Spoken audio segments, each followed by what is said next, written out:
Bonjour à tous et à toutes. Donc, oui, j'ai freiné des quatre fers. C'est vrai que c'est un sujet épineux, un sujet qui fâche.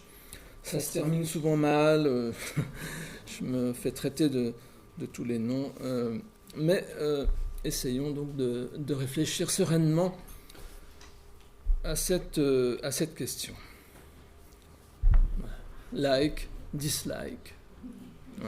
Bon. J'adore l'horreur, et évidemment les choristes ne sont pas défendables. Voilà.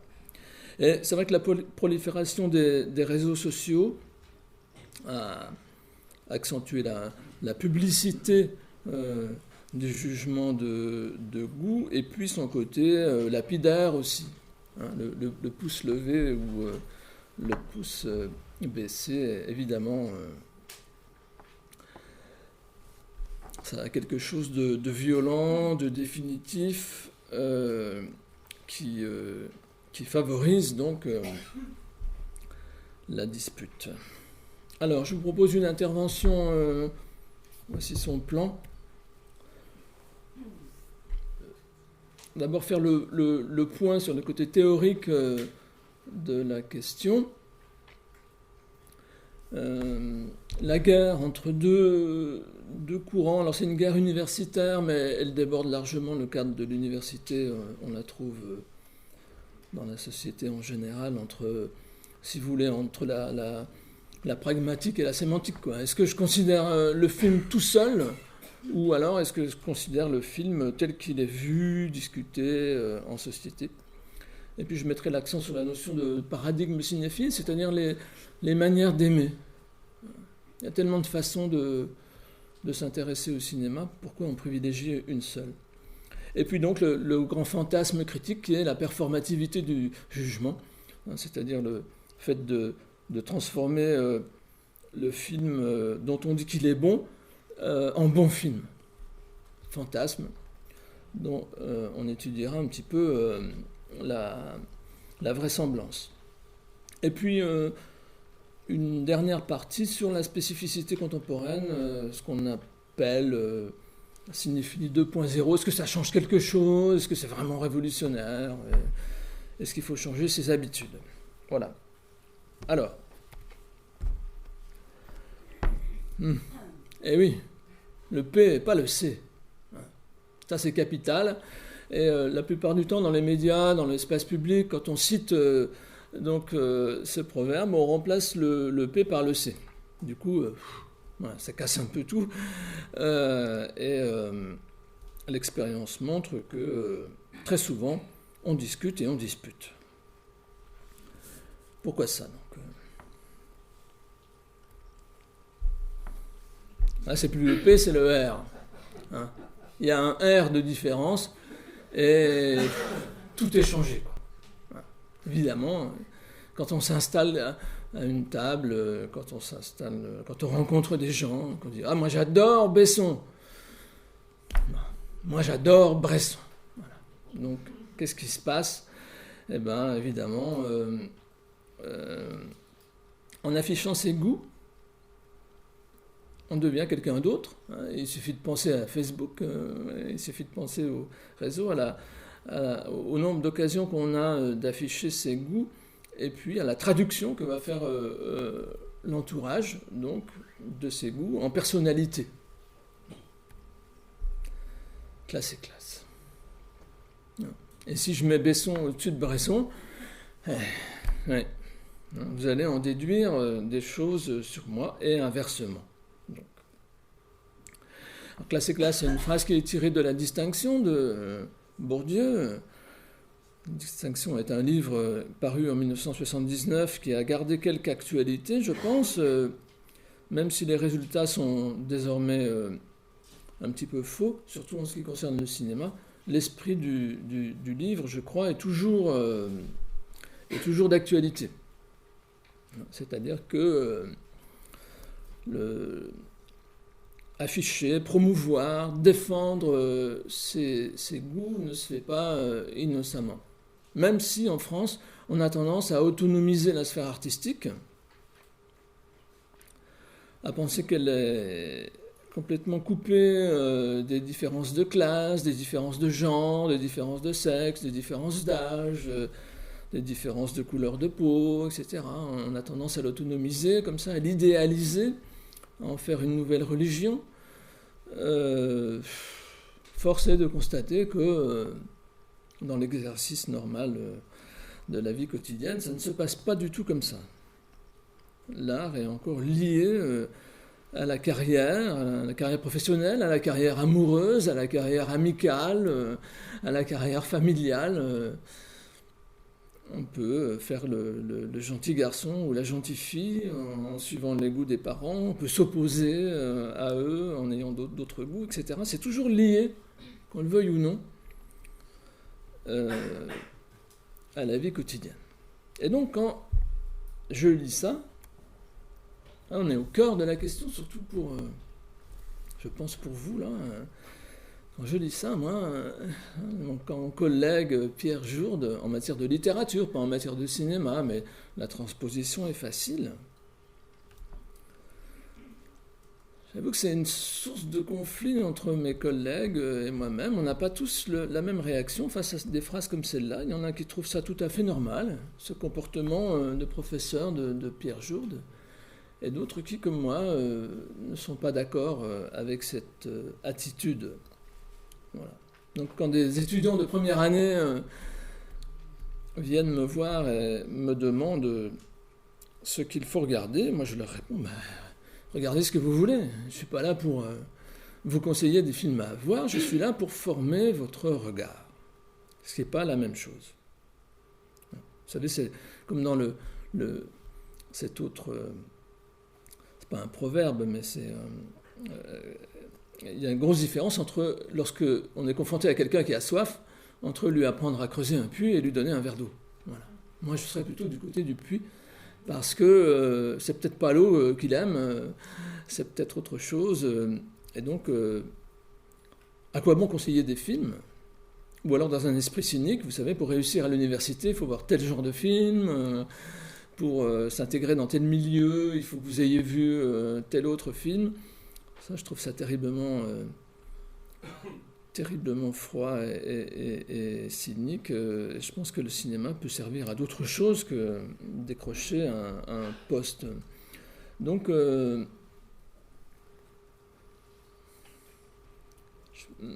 verrais plutôt la bonne position comme celle d'un marieur ou d'une marieuse, quoi. Hein, il faut le film favori de cet étudiant, de cette étudiante qui vient me voir, là, le problème, c'est de les mettre ensemble. Et quelquefois, il y a des a priori. C'est peut-être finalement un film muet, serbe, sans sous-titres, des années 20, qui lui convient, mais il va en baver, ou elle va en baver pour le trouver. Parce que, évidemment, il va falloir que les écailles lui tombent des yeux et qu'il ou elle apprenne à aimer des choses qui n'appartiennent pas à sa sphère immédiate. Donc je pense que former le regard est plutôt plus intéressant que de donner donc des conseils. Surtout la deuxième partie de la phrase m'exaspère encore plus. Qu'est-ce que ça veut dire ? Des œuvres relativement faciles à lire et littérairement exigeantes. Qu'est-ce que c'est que ce mot exigeant ? Il y a une grosse différence entre avoir été élevé dans une famille où on lit religieusement Télérama, où on fréquente les salles d'arrêt-essai, où il y a quelque chose de naturel à avoir des difficultés devant un film ou devant un livre, et puis une famille donc où tout ça n'existe pas. Il y a aussi une grosse différence entre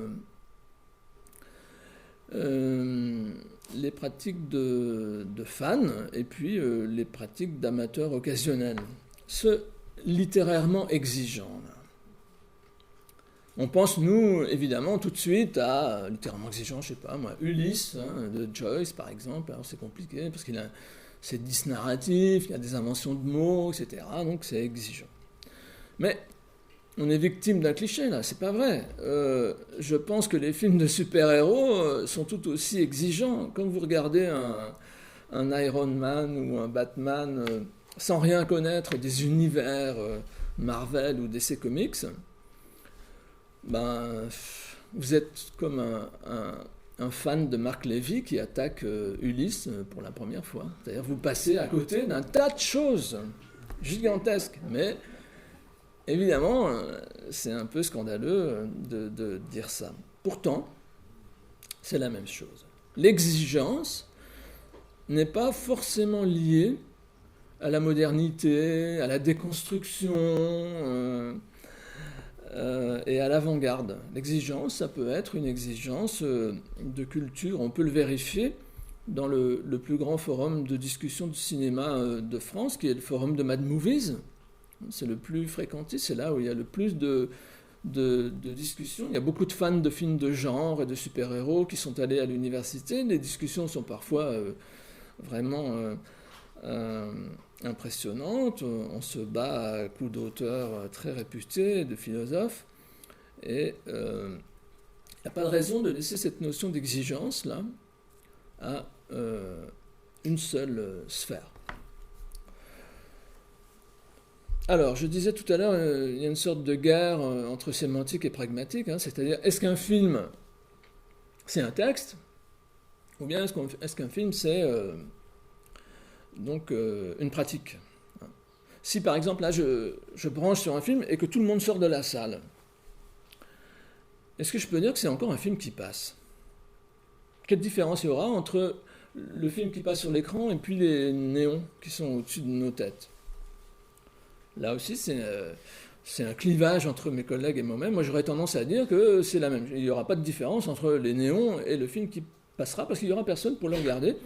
Personne pour boucher les trous entre les plans, personne pour faire exister le monde diégétique, personne pour s'en occuper. Voilà. Ce ne sera pas vraiment un film, à mon avis. Donc, je pense que la question de la situation est extrêmement importante. La situation au sens sociologique du terme, c'est-à-dire la tranche de vie pendant laquelle nous consommons et puis ensuite nous faisons vivre, que ce soit intérieurement ou publiquement, le film qui nous a amusés, marqués ou ennuyés, ou qu'on a oublié aussitôt, peu importe. Mais, disons, la tranche de vie. Je vous propose un parallèle, parce que c'est peut-être pas évident à faire entendre comme idée, un parallèle avec pour essayer d'attaquer un peu cette notion de film-texte immuable, gravé dans le marbre, ou dans la pellicule, ou dans les mémoires de silicium. Un parallèle avec la notion de rôle.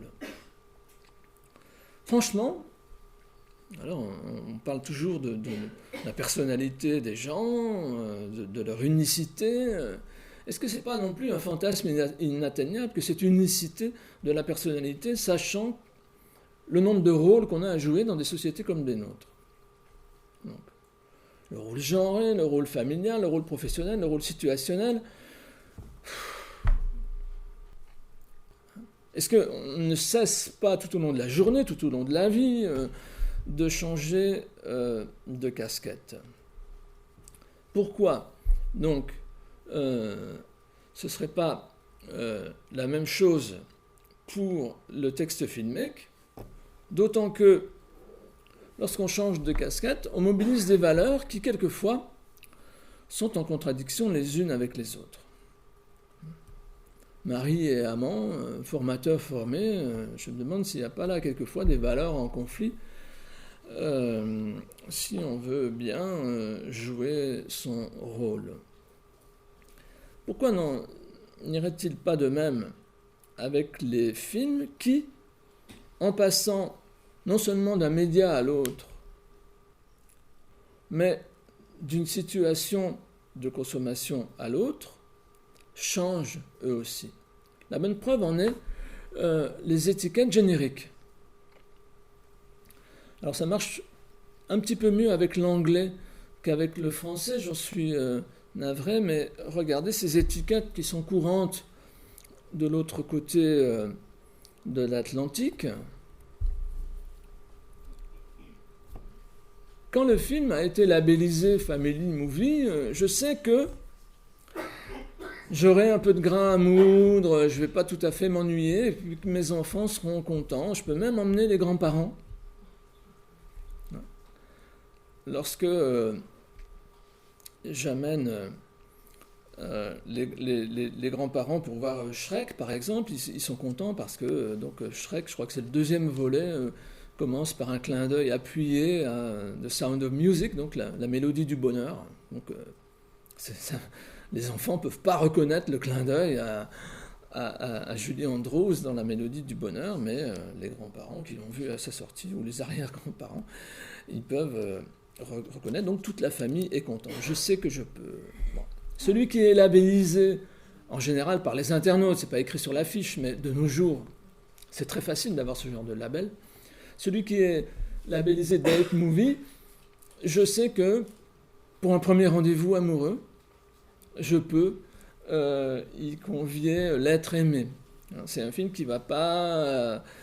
il n'y aura pas de scène de sexe ou de scène d'horreur ou de violence sulfureuse.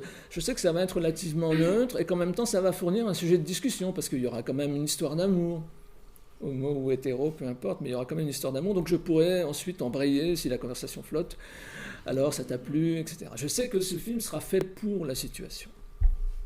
De même, si j'ai un coup de blues, je sais qu'en allant voir un feel-good movie, bon, voilà. Hein, je ne vais pas remâcher mon moi d'excréments, comme disait Antonin Artaud, je vais être en pleine forme en sortant. Et je sais aussi qu'en allant voir un spinach movie, je vais me barber à en mourir, mais que en sortant, je pourrais frimer. Hein, parce que c'est un film qui serait bon pour moi. Hein, l'aurore, par exemple, c'est bon pour moi. J'ai toujours, à titre personnel, j'ai toujours eu horreur de l'aurore. C'est un film que je trouve absolument pas regardable. Mais en même temps, je l'ai vu au moins 2 ou 3 fois parce que je sais que si j'avais pas vu l'aurore, j'aurais pas mon poste à l'université. Voilà. Mais bon, ça a été comme des épinards sans sauce. Ça a été difficile. Alors, ce que je vous dis là n'est pas forcément théorisé. Hein. La notion de situation, le grand sociologue américain Erving Goffman y a consacré des ouvrages entiers à cette notion-là. C'est pas forcément théorisé, mais c'est su.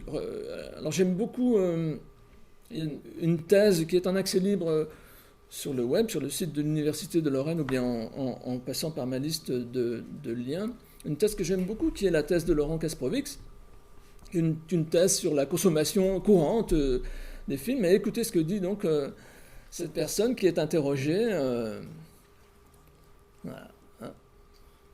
Cette personne, je vous laisse lire, mobilise clairement la notion de situation. Voilà.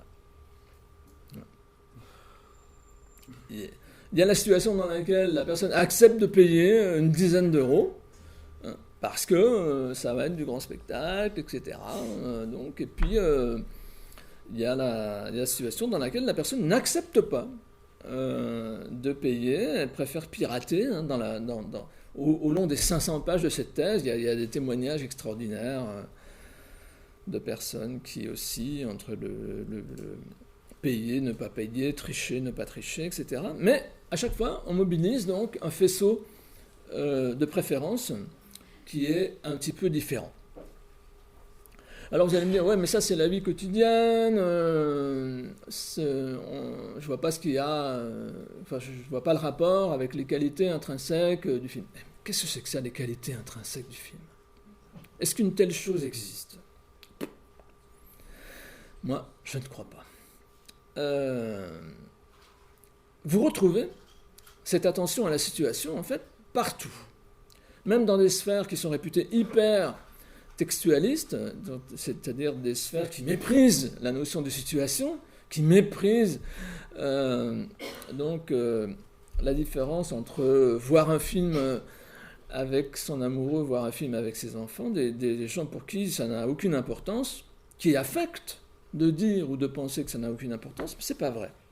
Tous les jours, quand on ouvre Le Monde, voilà ce qu'on voit.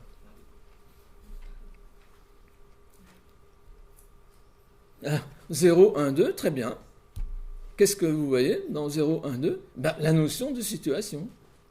Est-ce que ça vaut le coup que j'investisse mes euros, que je paye la babysitter ? Est-ce que ces 2 heures, je ne pourrais pas les consacrer à autre chose ? Est-ce qu'il faut que je sorte de chez moi pour aller le voir, que c'est bien important ? Ok, ça va très bien jusqu'à 2. Et puis les choses se gâtent à 3. Ben oui. Qu'est-ce que c'est que ça ? Excellent. Mais... excellent sans tenir compte de la situation brusquement ? Pourquoi est-ce qu'il y a un tel clivage ? Pourquoi est-ce qu'à un moment, la situation ne compte plus ? Et puis même mon humeur, et puis même la période de ma vie. Je ressens pour ma part un clivage extraordinaire entre donc ma cinéphilie avant d'être père et ma cinéphilie après. Mes goûts ont été affectés par la paternité de manière assez radicale, je trouve. Bon.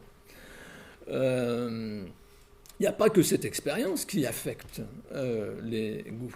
Et je ne vois pas comment on pourrait soutenir que les qualités esthétiques, stylistiques, etc., les qualités au sens donc d'appréciation esthétiques donc, sont objectives. Elles sont subjectives, elles sont plus ou moins partagées, et partagées ou non par des gens qui ont du pouvoir ou pas de pouvoir. Moi je pense qu'il n'y a pas de mauvais films, il y a des films qui ne trouvent personne pour les défendre, mais vraiment personne. Quelquefois même pas leur réalisateur ou leur scénariste, ouais j'ai fait ça pour payer mes impôts, voilà, ça n'intéresse personne, ok. Et puis, il y a d'autres films qui trouvent énormément de gens pour les défendre. Quelquefois, ces gens ont du pouvoir. Et ils peuvent choisir le film du bac, par exemple. Et quelquefois, ces gens n'ont pas de pouvoir. Ils ne peuvent pas. Bon, c'est tout. Hein. C'est pas pareil. Ça ne fait pas le même effet social. Quoi. Alors ça aussi, ça a été théorisé. J'aime bien, quoique ce soit un livre difficile d'accès, mais j'aime bien la façon dont John Searle le fait dans son livre « La construction de la réalité sociale ». X est compté comme Y dans un contexte C. C'est vrai que... on va prendre un exemple simple. Se pointer en bikini au bureau, ça fait un choc. Se pointer en bikini à la plage, ça va, c'est normal. Bon. Et donc ça va être compté comme scandaleux dans un certain contexte et pas dans l'autre. Bien. Est-ce qu'on ne peut pas transposer ça au jugement de goût ? Si, très facilement. Voilà. Bon. Moi j'aurais tendance à dire, au lieu de « ce film est excellent », comme le monde, j'aurais tendance à dire à ça, à revenir à ça. Donc X vaut... oui, c'est un navet, c'est un chef-d'œuvre, c'est super. Bon, ok, pour une personne, dans un contexte. Les goûts changent, les préférences changent. Ça nous permet donc de dire, ce film est bon. Est-ce que c'est bien raisonnable de prononcer des phrases pareilles ? Parce que, est-ce que je peux les réfuter ?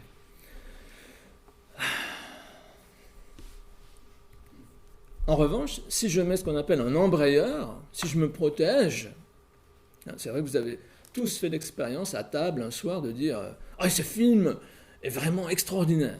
Ça ne fait pas le même effet que si on dit « Oh, j'ai adoré ce film ». Là, ça va, c'est honnête, hein, mais ce film est vraiment extraordinaire. On a l'impression que vous essayez de prendre le pouvoir pendant le dîner, hein, vous faites le coq.